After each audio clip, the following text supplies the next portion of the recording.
uning sizga keyingi qadami.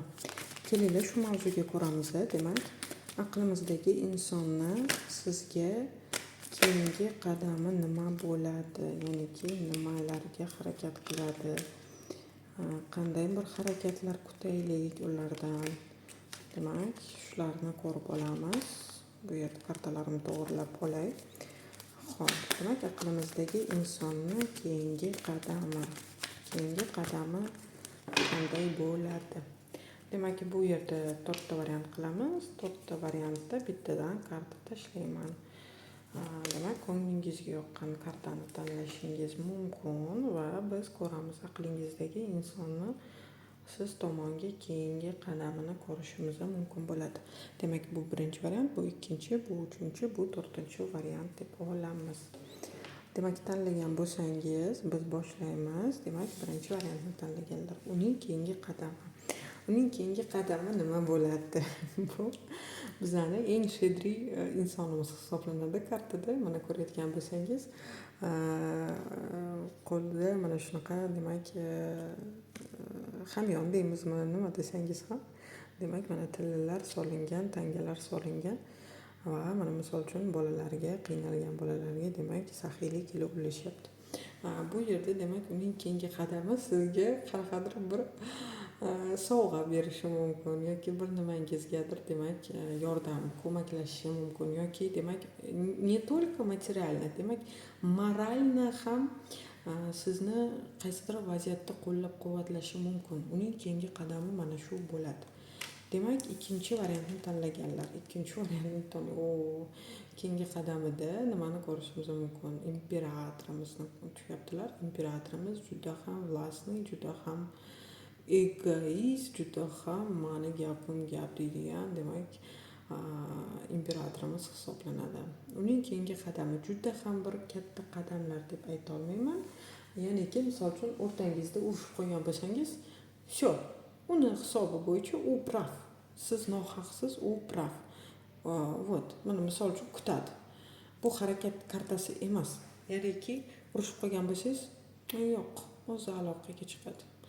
Qiz o'zi telefon qilish kerak. Chunki ayb unda edi. Mana shunaqa ravishda demak qadam qilmagan holatda ichida demak olishuv bo'layotgan bo'lsa-da, u mana shunaqa holatda demak kutadi. Demak, uchinchi variantni tashlaganlar. Uchinchi variant tashlaganlarda nima bo'lyapti? Tanlaganlarda. Bu yerda yigitimiz mana ko'rib turganingizdek, oyoqlari bog'langan, demak, bog'lanib hamda muzlab qolgan. Bu hech qanaqa qadam emas, bu hech qanaqa harakat emas. Bu holatda nima deb ayta olaman? Bu holatda o'zi hech qanaqa harakat qila olmaydi ham. Mana ko'rayotgan bo'lsangiz, bog'langan hamda oyoqlar o'zi muzlab bo'lgan. Ko'ryapsizmi? Mana bu yerda lekin nur tushyapti. Mana shu nurlar buni eritganidan so'ng, bu harakat qilib arqonni yechgandan so'nggina harakat qiladi. Demak, yaqin o'rtada undan hech qanday harakat kutmaydi. Ya'ni kim misol uchun kutmang. Ayrilib urushib qolgan bo'lsanglar, bo'ldi. U mana shu holatdan chiqib olishi kerak o'zi. O'zini holati hozir harakat holati emas. Tushuntira oldimmi? Ya'niki vaziyati harakat vaziyati emas.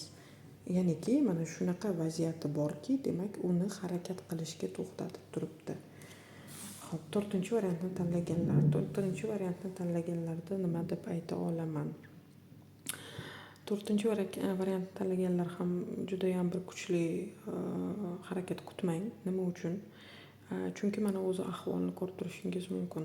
Deviatka mechey kartasi bu qo'rquvlar kartasi.